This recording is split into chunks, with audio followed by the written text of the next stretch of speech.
That's insane. Hi everyone, today I've got the first 100% return on a plant propagated in one flat that I've ever had, and I think it's this guy. This is the LA Dream Hydrangea, one of the colorful pink and blue type of hydrangeas that can be changed depending on the acidity or the base composition of the soil. And this one I did in all playground sand, and we've got another one here that is, I think, is also, maybe we lost one out of the bunch, but this is the first time I've done a flat and had everything. I think it's rooted, because this has been here for about a month and a half, and it's still as green as it was when I took it off the plant. So I'm going to show you what I did to propagate these from one single plant, like I said, and also some things that I did at the same time that did not turn out so well. So I'll show you those here. So I've got a bunch of limelights, and I think maybe some other hydrangeas in here. It is the last day of July, so wanted to make sure I got some hydrangeas propagated this year.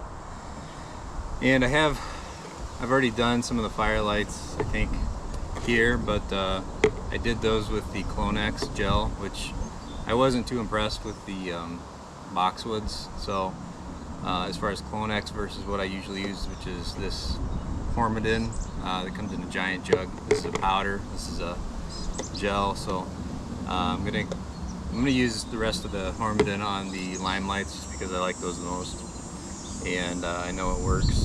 But I don't have very much of it, so I'm going to use the rest of the Clonex and kind of see which ones do better, and I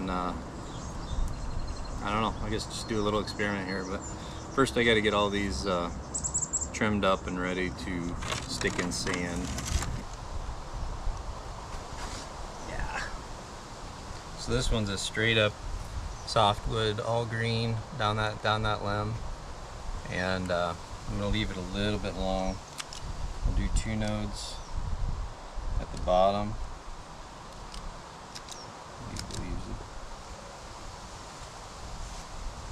Whereas this guy is a bit woodier.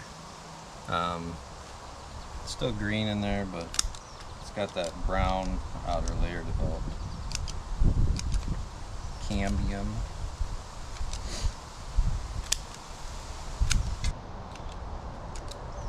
Try if something's got just at the very tip, I might as well go long and go 1-2 nodes and then 2 nodes for the leaves. So it didn't look like I'd get one from that last little bit, so I didn't make 2 out of it. In 4 weeks we will see if that was a mistake. So I don't know if it's too late to be doing this, but I don't think so, because I will I'll check for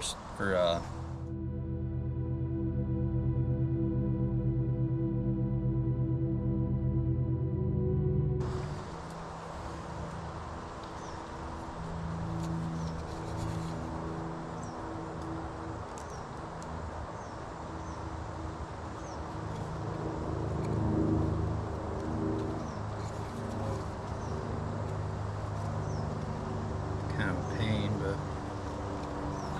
should just use the lid. Probably a little too much, but it's going to wash off with the when I water it, so I'm not too worried about it. Stick those in, and I'll be able to tell which ones are really the softwood versus the hardwood.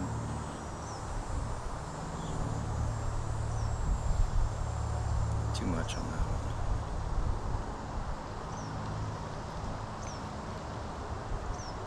I always do too much, I think, but that's probably what you should be doing. And since I'm using sand, I don't have to worry about it rotting or mold as much. So I'm sticking them all the way down to the leaf almost, because the top of that sand is never wet, so I'm not worried about that leaf getting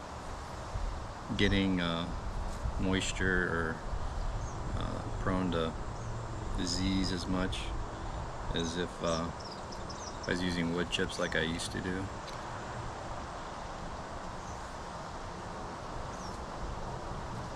And since I am I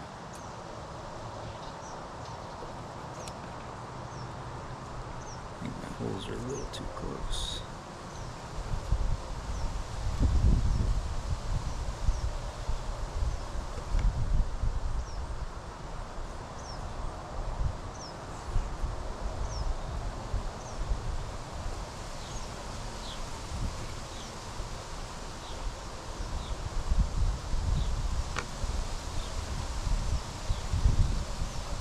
I'll put these on the side of the house so they'll get afternoon sun in the breezeway actually, and I won't worry about really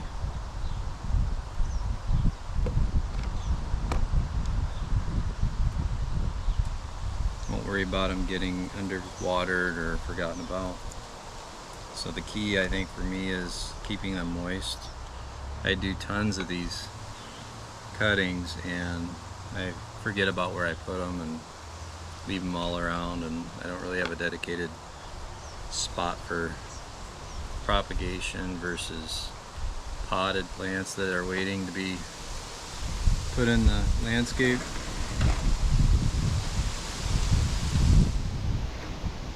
I'm not liking the dust on the windy day though, so that might be the only thing that the Clonex has on this experiment. I don't think I'm going to be able to even get all these in one flat. Luckily I have a lot of sand. The sand I use is really just playground sand, or I've even got some like really larger grain sand that I've used, and none of it really seems to matter what as far as rooting. It's more when you're getting it out. When I pull them out, it's heavier in the roots, so I actually pour water as I'm lifting the cutting out, and that just kind of makes the sand easier on the roots and they lift right out. But if I was just pulling it out of the sand, it would just probably rip every root off because that sand is so heavy, I assume.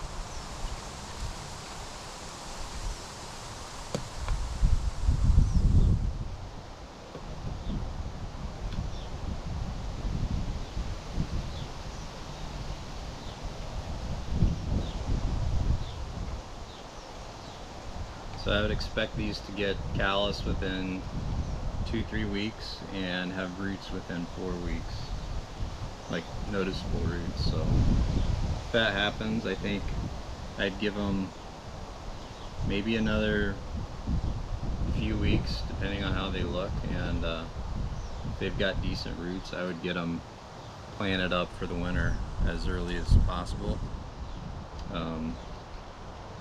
So like I'm doing this the last day of July, and I'm not too worried about it. I've done this in August and had stuff survive just fine. So if I get them in the garden bed though, I don't have to worry about moisture as much, because the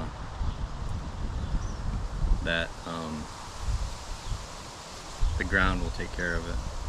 I'll either have it on irrigation, or the ground will just stay moist enough to let those just behave like plants at that point. Then they'll go dormant at the right time and all that. So this is the vanilla strawberry hydrangea. This is the LA Dream hydrangea, and like I said on this one, the whole flat is as green as it was on the day I propagated them. And I did snip the leaves halfway on all of these. On the vanilla strawberries, I did go with the 2-node length, so we've got nodes here, here, and actually 3 nodes here. So I'm thinking it is rooting down here. I haven't checked all those. Here I have a little bit more trouble with the limelights. I left these covered, but obviously we've got some that just rotted, and here we've got 2, 4, 6 maybe that are still green. This one's still green, but obviously the the base is all dried out. So we're gonna check these, but all of these were in a little too much sun. I put these two flats in afternoon sun, and with the lids it just was too much for the cuttings. This was in just a little bit of morning sun, and really like 50% shade the rest of the day in a breezeway. Same with this guy. So less sun and coverage.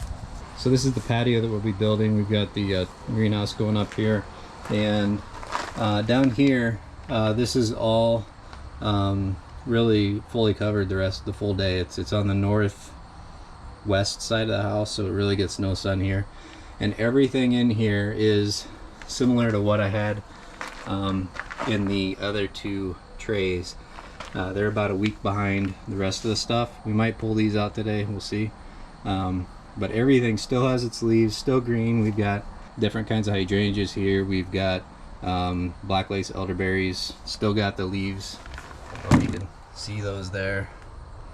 And a lot of hydrangeas and wisteria. So everything is nice and green, and you can tell that the humidity is still good because we've got the water on top of the trays. But anything more than that, and you're going to dry them out. So really we're going to go with the success stories first. This has become my new favorite hydrangea, well, just behind the vanilla strawberry, but we're going to check out some of these to see kind of how they rooted. And first off, my technique for doing that is really just pouring some water in, and once that sand gets loosened up, these hydrangeas usually just, or really anything, will just pull right up, and that is insane. Look at that, oh my gosh.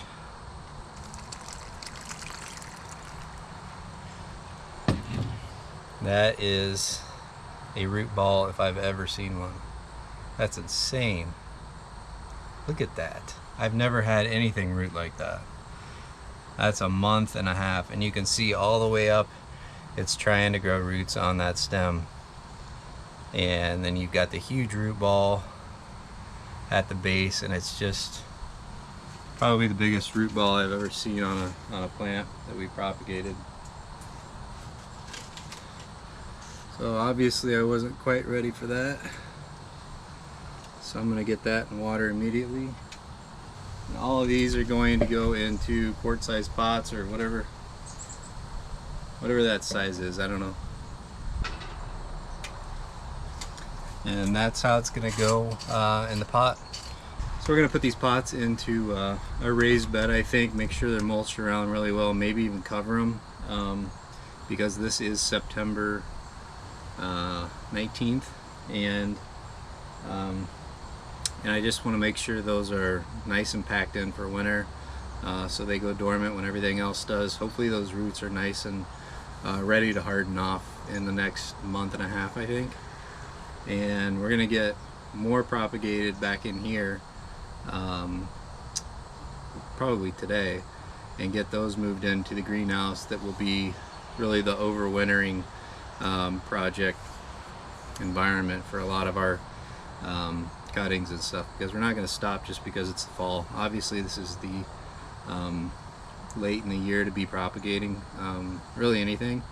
We've got a lot of greenwood cuttings that we can take from some endless summer hydrangeas that I'm going to be cutting, and those will be kind of the winter test project to see if we can actually pull this off during the fall. We did it last year, so we know that we can do it with a lot of different perennials like boxwoods, lavender, and I'm pretty sure these will be just the same. So rather than cutting all of those panicle hydrangeas down a third like you're supposed to every year in the fall, we're going to cut those down, propagate what we can, and see if we can make more plants. So just from one plant that I picked up at the nursery this year, and if 100% of these, which it looks like there are, make it, we're gonna have 34 new hydrangeas from one cutting or one plant this year. Obviously you don't want to be reselling these if they're patented plants, but if you do have a large garden or blank slate, kind of like we have here, where we want those drifts of the same color and the same plant, or really architecturally setting out designs for garden beds, then this is a great way to do it. So we'll jump to see how I did that, and how we actually did this tray specifically. And I'm going to start pulling these, and we can really see if it's 100%. So, and then I'll show you what I'm going to do to get these ready for winter. So check it out. So we'll check the vanilla strawberries next. I did notice there's one that didn't make it, and I don't really care based on the rest of these. So we'll pull one of these up and see how it goes. Yeah, same way. Really translucent roots. So on this one we went, I can't really tell. So I think this is a node here. We've got a node at the very bottom. It looks kind of dead. Grew roots all the way up to the next node. Looks kind of dead. Then we got a node there and a node there. So these are probably one of my favorites, like I said, and can get just giant specimen size plants. So I think next time having the extra stick up here really kept a lot of energy in the plant, and had, again, four leaves cut off to keep some of that transpiration down, but the roots look great. And I'm gonna get these potted. So again, I'm going to pour water in here till they just easily lift up, and that one's just barely got roots. So that is kind of a surprise. It's rooting, but not as fast as I'd hoped. I don't know if I should plant that or what. I think I'll probably just plant it. But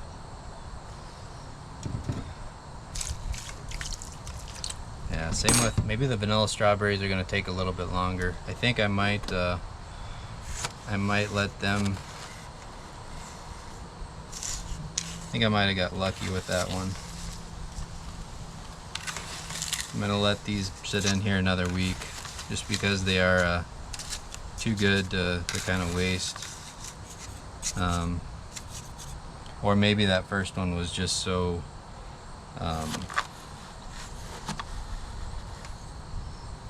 ahead of the others that I should have checked them before I did all of them. So we'll see here how they look. This one.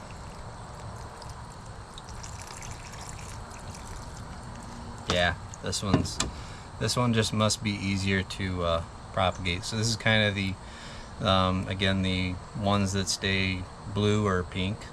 Again, this is the LA Dream, they called it, and it's kind of like the endless summers. I think they bloom pretty much all summer. So we'll pull another one, see how we did.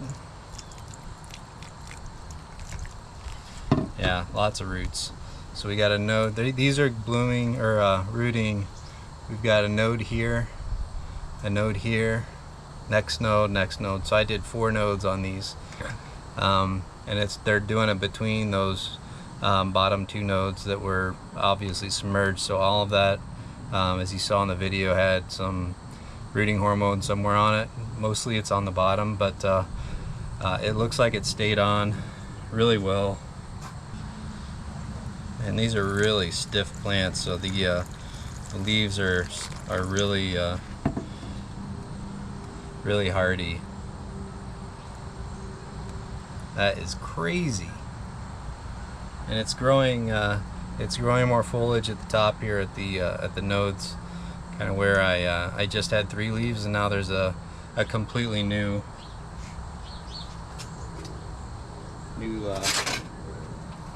leader growing.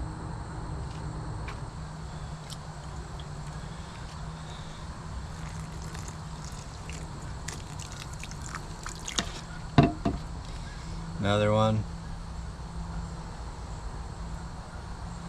Fantastic.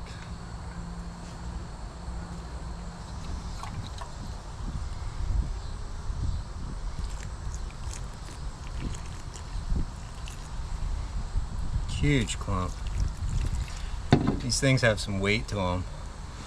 So this is next to a fork to get some idea of how big that root clump really is. So this is a month and a week, really. Yeah, you can see them all the way at the top of the sand. And this one was just one, sorry, so this is a 3-node cutting. I had one here, and then the top one I had the leaves. So again, it's growing between those 2 nodes at the bottom. But absolutely crazy. Huge root ball. I guess you can see it better against my shirt.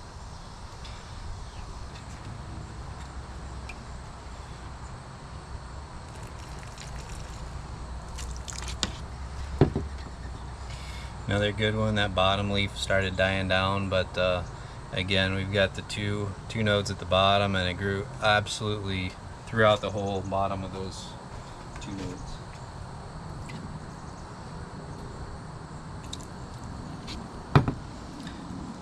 That was a chunky little one.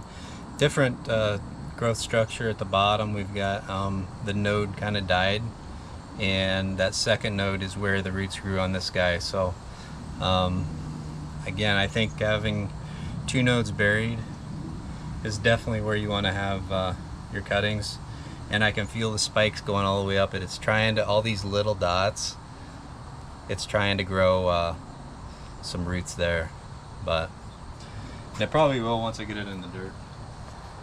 Get this one up. Oh, that might be the biggest one yet. Huge. Grew it all the way from topmost node to the bottom one, and we've got some little tiny green roots even starting at the very top where those spikes are I just showed you. And when I pull these with the water, it's not that they're sitting in water, it's the water coming down and really agitating that sand to let me pull it out without ruining the roots. So this was a really shorty. This is a little bit different. You can see in the very center we've got new growth, and the leaf, or the node is only right there. So that is a really short cutting, and it worked flawlessly. So I didn't even cut the top leaves.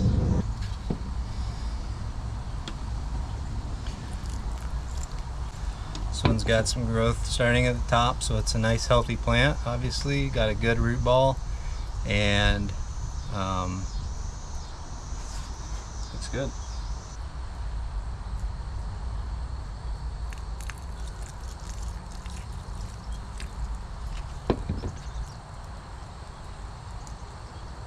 Monsters, every one of them. Again, this is a short one where I left, we've got growth coming out of the top.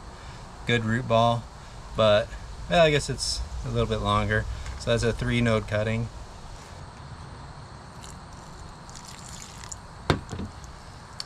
Interesting one. Not much at the bottom of that one.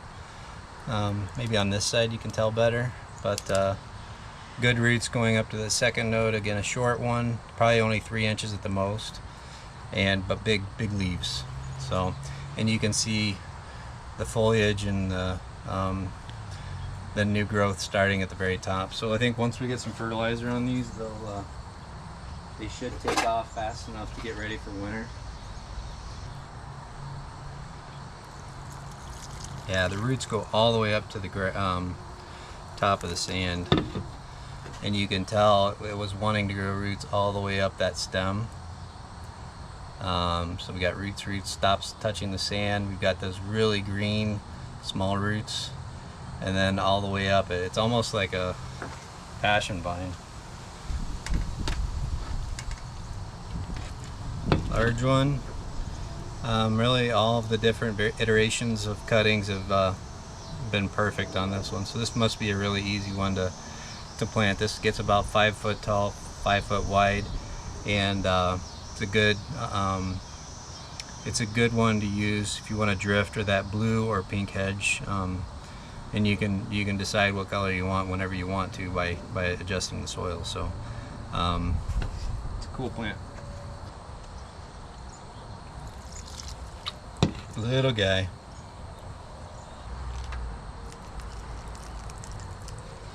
Good one.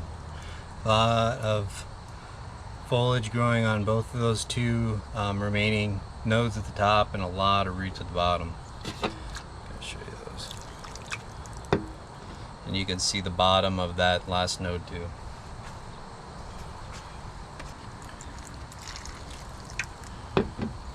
Good one with foliage on top, starting new leaders there, and these hydrangeas really do well at once they're cut, they're going to send up a lot of new growth.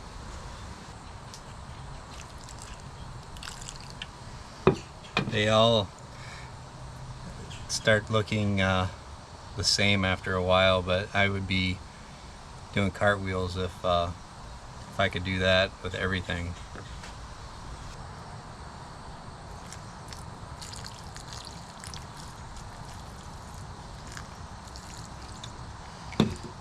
Crazy.